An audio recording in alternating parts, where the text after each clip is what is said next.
Oh, so I can blow up. I can put on a Marty McFly spaceship suit and then blow up. Breaking Bad style. What you think about this?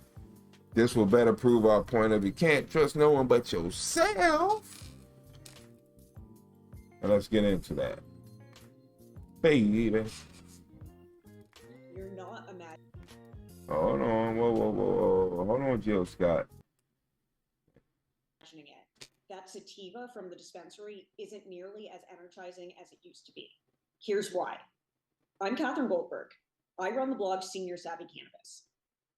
Thank you for being here. I'm absolutely stunned that we have so many new followers and that my last video is low. Such an impact and struck a chord.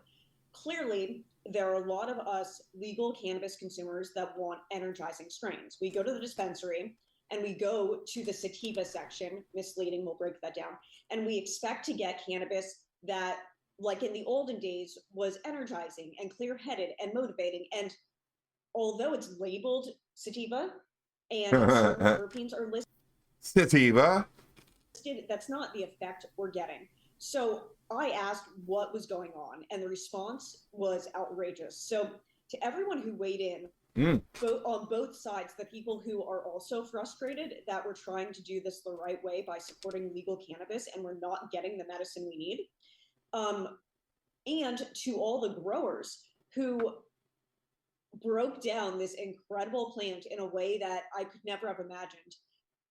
Okay, so I like how she's like teasing us with hinting without hinting, so our imagination kind of has to fill in the blanks. But I'm sure that it's going to come down to just the sourcing of it makes it very difficult to really be able to legitimately say this is what it is and these are the effects you're going to get more than anything else. From the grower's standpoint, you're only as good as what you think your seeds are. And really explained why we're in this situation and what to do with it. So if you, like me, enjoy energizing cannabis and you are disappointed, I enjoy it on the shelves right now in whatever state, this video is for you. So let's break this down first. First of all, the sativa indica dichotomy does not serve us. Okay. Originally, when cannabis grew naturally, sativa strains grew in warmer climates, like Thailand, South Africa, Mexico, Colombia. And these plants were tall and lanky, unlike the indica strains that grew in colder climates and were fatter and bushier. Okay. And from what I understand, the main purpose of that is not only for, in the colder climates, you're going to want to contain heat and be shorter and compact from heavier winds. In warmer climates, you're going to want to prevent mold resistance from the rains that are going to come from just the abundance of humidity and how much humidity will be present throughout the growing season. Number two, growing in a colder climate, is consumers are going to want more medicinal effects, like how did Kevin Jodry put it? Yeah, in that region where the mountains are, it's cold as hell, it's horrible nights, you're going to want to go to sleep. You're going to want something that's going to put you to sleep. In the equilateral regions, it's great, it's summertime, it's nice weather, you're going to want to celebrate, so you're going to want something that's going to make you happy. That's kind of a good rule of thumb I like to think of. Yeah. So because of these genetic differences, the plant expresses characteristics differently. Besides just height, what a lot of these sativa plants had in common was that the plants would make specific terpenes that would be energizing. Okay. So you're right. Commercial growers can't take that long. Like that is kind of the main reason I do like to take advantage of growing the strains that I do, because I do have the time to take 12 weeks, 14 weeks, 16 weeks to grow plants.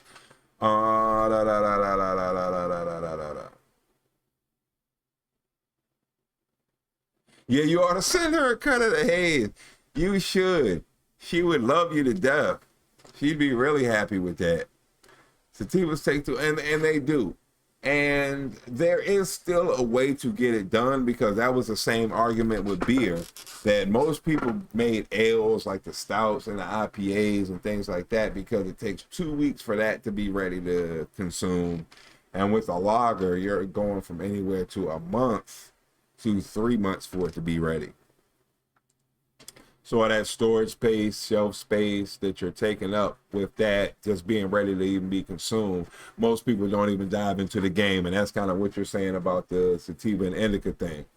Most things people want, 8-9 weeks tops, and they're moving on to the next. So you're right about that. And I guess that's what made Durban Poison so phenomenal, is the fact that the Durban Poison was a sativa leaning effects, but was ready in like 9 to 10 weeks or whatever. Yeah. The same with indica plants, that those plants would make terpenes that would be more sedated. Hey, however, cannabis has been crossbred to death. And to death. It's unrealistic to think that.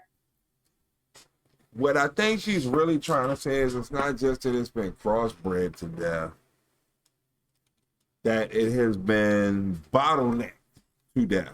Are we at the 3-hour mark? Holy shit! We're at the 3-hour mark, y'all.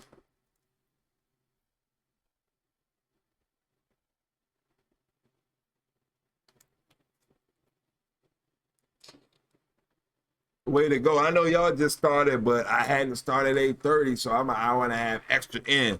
So I'm really, really, really, really ready. Let's go. Any true sativas really exist anymore. I'm not going to say they do not exist, because there are people who. She talking about you. She talking about you. This is fake. You're right. She wants that cut of haze, Stephen. You are absolutely right. I'm not saying it's gone. There are some people out there. When you wish upon a star, makes no difference who you are. She wants that haze. Bad. Go out and find the seeds and find. And I guess her money's no good here. The clones and find the plants and grow them themselves. But I'm going to say what's on the shelf, take it with a grain of salt. Take it with a grain of salt, baby. Second part of that is that sativa plants need more time to flower. Just like you were saying, an industry they don't want to waste. Cares about profit, that is not good, because that means more time. Whoa. No. I'm not going to let you do that.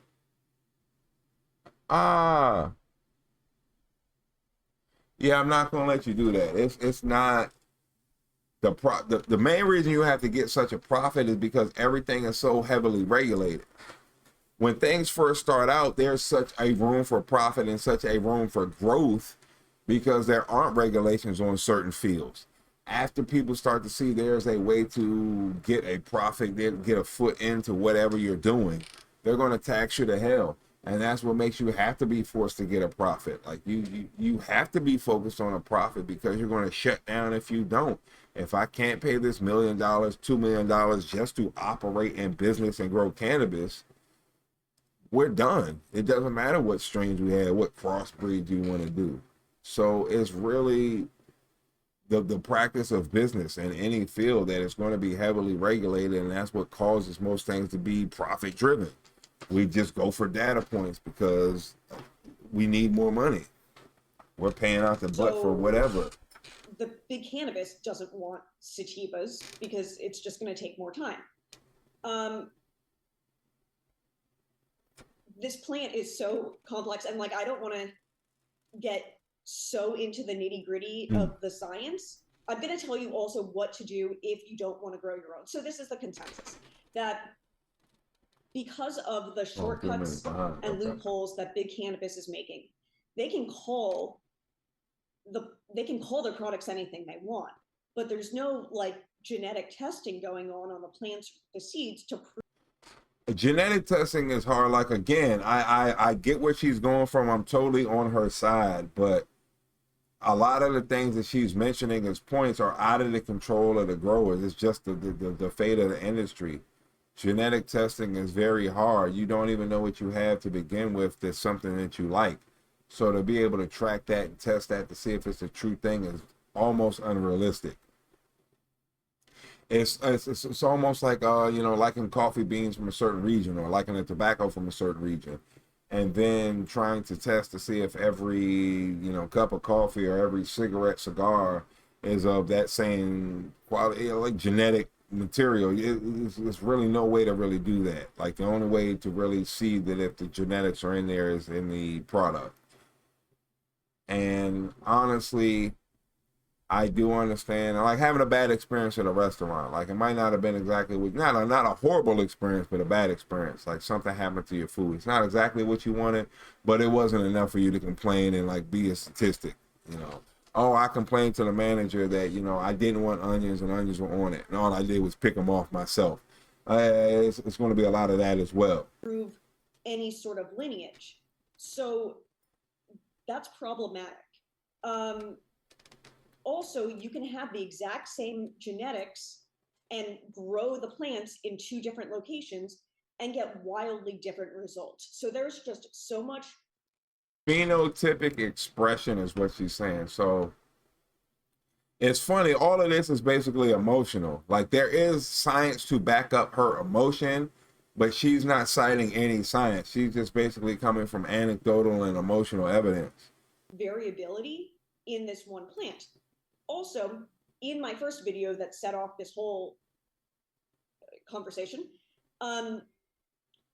we talked about how terpenes play a role in the effects. Okay. I know that if I see myrcene or linalool as listed as like one or two of the first terpenes, then it's going to be too sedating for me. I'm going to look for something closer to pinene. Well, see, okay, that's right there. Like, yet again, yeah, like I said, this is emotional and anecdotal. She's aware of what the effects of these terpenes do. But I mean, like, quite honestly, I tried going down this rabbit hole myself. And there's about, let's say, 16 main terpenes that we all are aware of and know of and can understand. And, hey, myrcene does this. That's basically an Afghani. Okay, cool, got it. After that, like lanolin, maybe because it's a pesticide, people might know about that. But that limonene, because of the lemon flavor, you might know that. But you're asking people to know like 256 terpenes, and nobody's going to really know that off their hand. That's, like same thing with drinking alcohol. Yes, I do know a few drinks. You mix rum and Coke. You can mix rum and ginger ale. Any kind of alcohol and some kind of soda or some kind of juice. But to sit there and act like I'm a bartender and off the top of my head I have 50 different drinks ready to go is unrealistic for the common person to be thinking about. That's the reason you're a bartender. That's the reason you're a bud tender. That's the reason you're a grower, because you understand these nuances. There's a reason that you're making videos on it. The common person doesn't understand that. Number one, they're worried about getting high. Number two, then they're worried about everything after that. The effects, the taste, like, hey, it looks pretty. It's going to get me high. Kind of good. Hey, it said it was bubblegum kush. I didn't necessarily taste bubblegum, but we got really fucked up off of it. I think they're willing to like bygones be bygones. And I guess I'm the same way, the chocolate kush. To me, I got all berry. It was very fruity to me. Like a guava, like a raspberry without the tart, very like a juicy flavor, like a juicy fruit, very tropical. I can't pinpoint it because it mends so well, but it's not a blueberry, it's not a papaya, it's not a pineapple, but it's very intricate. And trying to, I guess, categorize or classify those terpenes or whatever is very tough. But still, I didn't get any chocolate out of it, yet it was called chocolate kush. But me personally, that was the leader of the pack last year as far as flavor goes. And I would think as far as effect goes too, but it was no chocolate in it. So I think most people aren't going to necessarily complain, especially enough to be quantified. I didn't go back to the seed company and be like, oh, you lied to me, EMF. blast you. You told me the wrong thing. It did what I wanted it to do, was ultimately get me high, and it was a pretty unique flavor that I wasn't expecting. So I'm not going to complain. It's going to be hard to get change out of that, even though it was the wrong thing. Limonene, terpenol, things like that. So cool, but terpenes only tell part of the story. Okay, so depending on when the plant is harvested, the trichomes will go from clear to milky to amber. When they get closer to the amber side of things, that's when the THC starts to degrade into CBN, which you may have heard of because it's in all those sleepy products now. So CBN is sedative.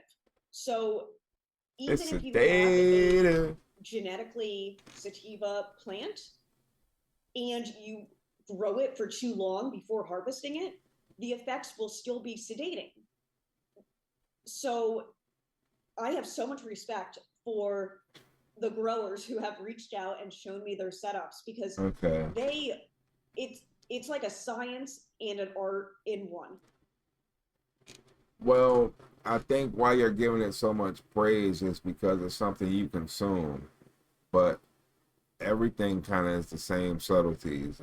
Beer makers, bread makers, chocolatiers, candy makers, I think they all have these certain nuances where they're working with a very fine line of what is perfect and what is just acceptable.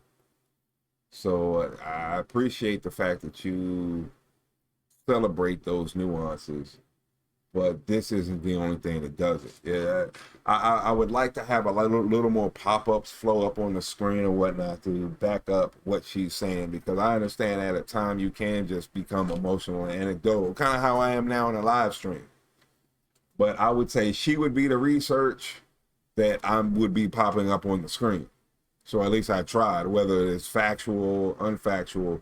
This is my research, and my little rebuttal or reaction to it is the teachings that I'm giving, so to speak. But yeah, I would have liked to see just a little bit more to back up what she's saying, like certain claims in local newspapers. You can find all types of things on MJ Biz and different cannabis only forums and websites that will back up your claim pretty easy. Is no matter what you want, patients, psychosis, different scientific researchers, money, companies failing or building, how industries are going. And to all the growers who are offering to have me try their sativa strains, like, I'm in heaven. It feels like I've been eating like Domino's pizza for my whole life, and now we're going to Italy for someone to make me a fresh pizza. Has legal weed become like the McDonald's of cannabis? It has. It's not good. There's no accountability. It's not good. So, okay. So you have two options. Maybe you have three. The first option is that it's not that hard to grow weed. I've grown from autoflower seeds and clones multiple times, and to be honest, it's a delight to watch it. I love just hanging out with the plants and watching them and looking at all the colors that develop. And it's really fun. It wasn't the best weed on the planet, but it was fun, and you can grow your own. So if anyone watching has a reputable legacy seed bank, someplace where people can legally buy seeds. You know what? That's probably something that I'm going to put up in the Discord. She brings up a good point right there with the reputable seed banks. Now, that's something we could do, even though I guess it would only be about 4 that I could think of that we've discussed. But at least that's a start. Now, it might not necessarily be the variety, but at least it's the authenticity. So we can throw in authentic genetics. We can throw greenhouse seeds in there, and I forget the other two that we've talked about before.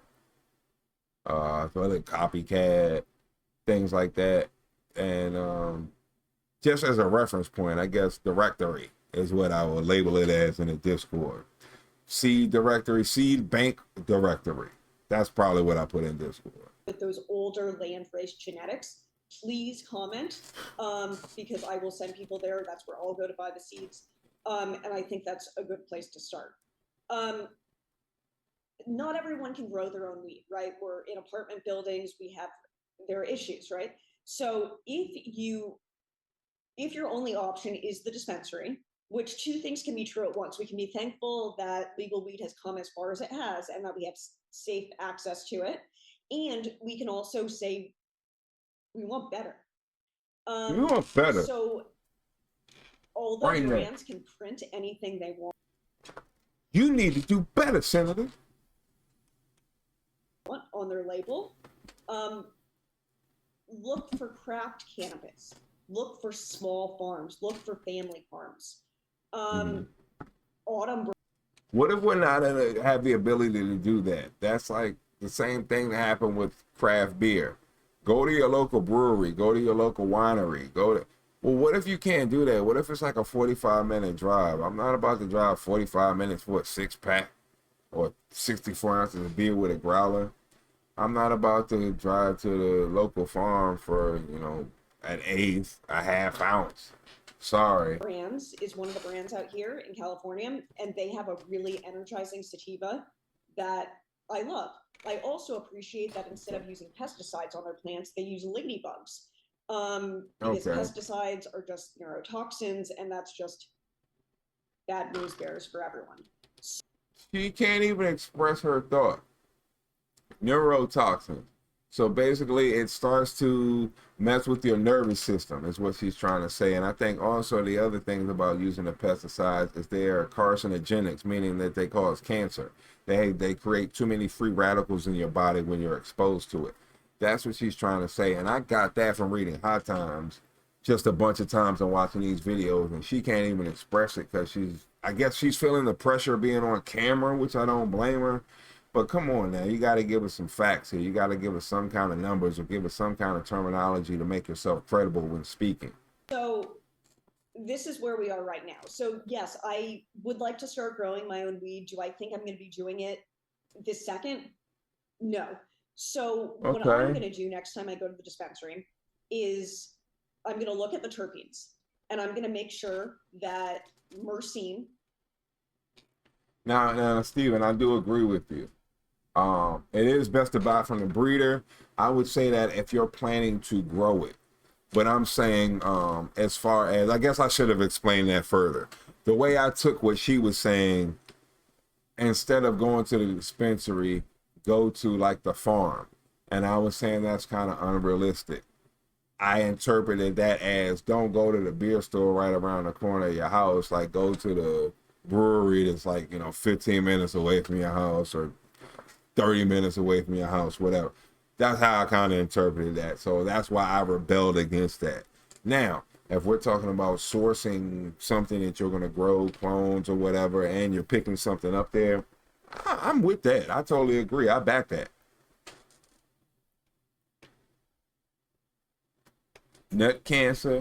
No. Not nut cancer. Not what you call it?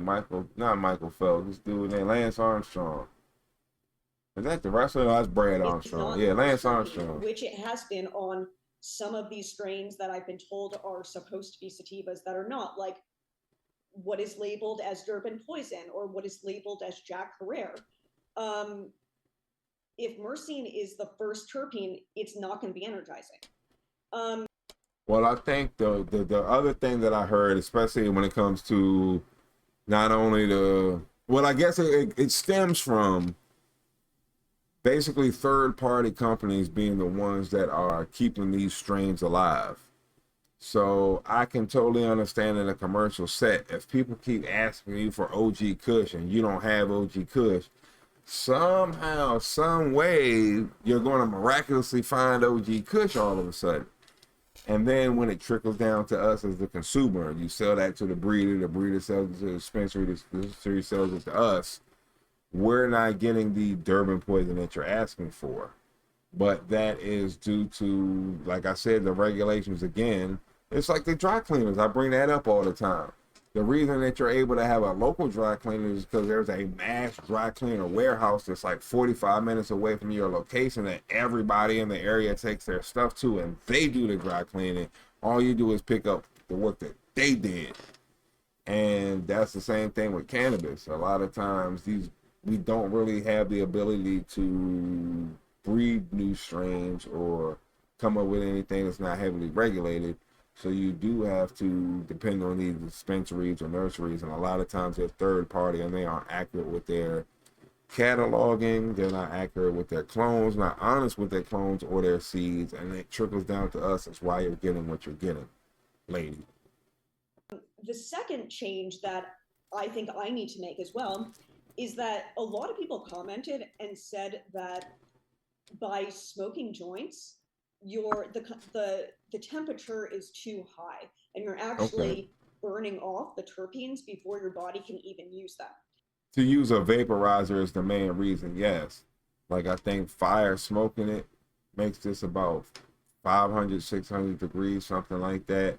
And cannabis is best consumed around like 245, 285. And that's a case for vaporizers. Vaporizers don't use combustion. Just said it. So they just heat up the plant enough to release the cannabinoids and the terpenes so that you get a more holistic effect. Okay, that sounds like the chalice. The chalice that we had watched. How they were smoking it, and it was more steam heating up the bud than it was fire, because the fire is too much. That's what they were saying. If anyone has any recommendations for small handheld vaporizers, I would love to hear that too. I, of course, had a Volcano for many years, and I don't need something that big anymore.